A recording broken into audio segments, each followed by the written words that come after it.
Hello guys, welcome to today's video, which is all about floor beds and why we use them. So I've talked a lot about Babybel sleep in the past. She didn't like sleep in a traditional cot and that sort of thing, and I've had quite a few comments about, like, you know, what is a floor bed, or where does she sleep, and like how does the floor bed work, kind of thing. So I thought I'd just talk a bit about our experience with it. As I said, I've talked about her sleep loads. I'm not going to go into massive detail about that. I've talked about it before. I'll link the videos down below, but brief history. When she got to about, hairs in my eyes, when she got to about 4 months old, she slowly started transitioning sort of like out of her next to me and into the bed with me. Like, it got harder and harder to get her to go to sleep in her next to me. And eventually she just ended up in our bed, like, full time, which was fine.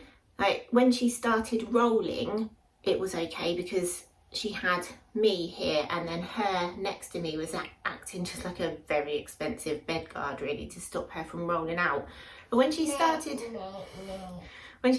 crawling, I think around about 8 months old, we were like, well, this isn't, like, we can't do this anymore. She's literally just going to crawl off of the bed in her sleep, and they flap around quite a lot in their sleep as well. So I was like, I don't really know what to do here, because she's still breastfed to sleep. She's still breastfed in the night. Like, there's no way I can get up in the night and feed her and then like lower her down into a cot. Like, she's not going to stay awake. And to be honest with you, like, the thought of that was just like, no, that's just going to be awful. Like, we were safe co-sleeping in our bed and we knew that was working. So I was like, there has to be a way that we can do this. So then I sort of like, I heard about floor beds and I was like, okay, that sounds interesting.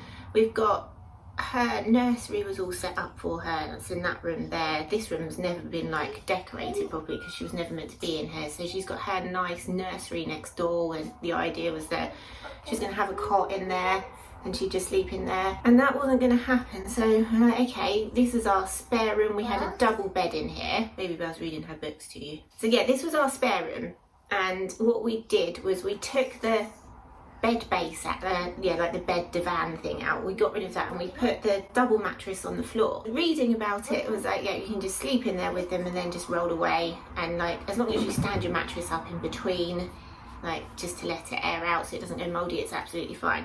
It's not particularly comfortable sleeping on a mattress on the floor, I'm not gonna lie. After a couple of days I was like, this is quite uncomfortable, but we wanted to make sure that it was going to work for us before buying one of these, because for some reason they're really, really expensive. I guess because they're not like massively mainstream, they're not cheap.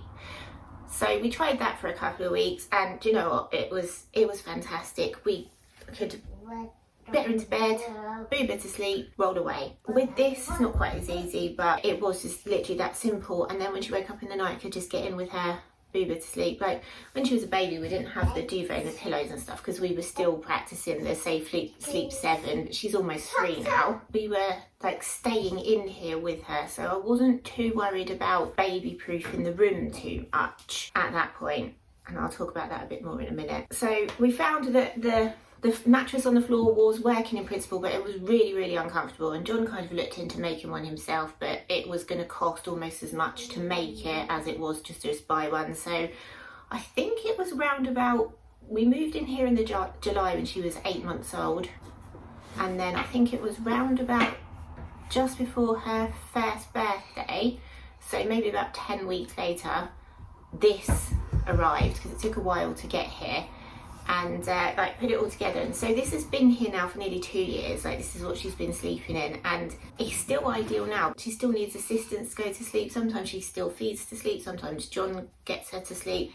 If she's in here, one of us can come in with her and one of us is in our room and getting sleep, and that's the most important thing, isn't it? She's not just like wandering around in the hallway at night time in the dark and then coming into us. And we don't like follow the Montessori method completely, because I don't, you know, there's some of it that I don't really agree with, and we want to parent how we feel works for us. The floor bed is like a massive Montessori thing, and I think the idea is that you just put them to bed and then they can play with their toys if they want to, or they can choose to sleep if they want to, which this one doesn't choose to sleep. We've never done that, we've never just put her into bed, but she does have the freedom to just like wander around as she wants to.